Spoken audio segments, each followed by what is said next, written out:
महत्त्वाची बातमी आपण पाहता। पहिल्या टप्प्यामध्ये 35 लाख महिलांना योजनेचे पैसे मिळणार आहेत। हप्ता देण्याची प्रक्रिया ही आजपासून सुरू होणार। मुख्यमंत्री माझी लाडकी बहीण योजनेच्या मे महिन्याच्या हप्त्याची प्रतीक्षा संपली असून 15 जून पासून महिलांच्या बँक खात्यात पैसे जमा होण्यास सुरुवात झाली आहे। राज्यात सखोल छाननीनंतर एकूण 2.5 कोटी अर्जांपैकी 1,77,00,000 महिला पात्र ठरल्यात, तर बँक लिंकिंग, उत्पन्न मर्यादा आणि तांत्रिक त्रुटींमुळे तब्बल 70 लाख महिलांचे अर्ज अपात्र ठरवण्यात आले।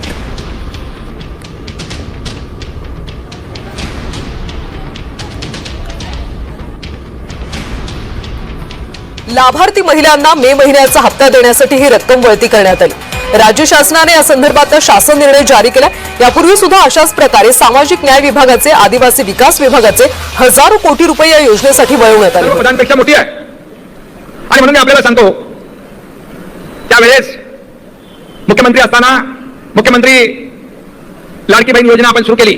आम्ही देखील गरिबी पाहिली आहे, आमच्या आईची पत्नीची काटकसर पाहिली आहे आणि त्यावेळची परिस्थिती देखील पाहिली आणि म्हणून मुख्यमंत्री झाल्यानंतर मुख्यमंत्री माझी लाडकी बहीण योजना आपण सुरू केली। त्याचा उदय आणि जन्म त्यावेळेस झाला आणि आपल्याला सांगू इच्छितो, कोणी माहिती लावला तरी लाडकी बहीण योजना कधीही बंद होणार नाही।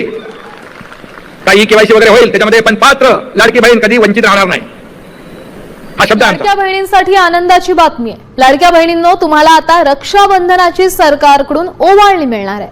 लाडक्या बहिणींना रक्षाबंधनाआधी जुलै महिन्याचा 1,500 रुपयांचा हप्ता मिळणार आहे। लाडकी बहीण योजनेसाठी 319 कोटी 53 लाखांचा निधी वर्ग करण्यात आलाय।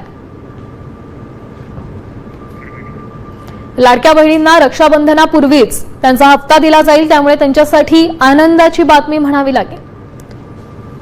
जवळपास 319 कोटी 53 लाखांचा निधी हा या योजनेसाठी, या हप्त्यासाठी वर्ग करण्यात आलेला आहे। लाडकी बहीण योजनेच्या रकमेमध्ये वाढ होण्याची शक्यता आहे। लाडकी बहीण योजनेची रक्कम महागाईनुसार वाढवा, पंतप्रधान आर्थिक सल्लागार समितीने ही शिफारस केलेली आहे।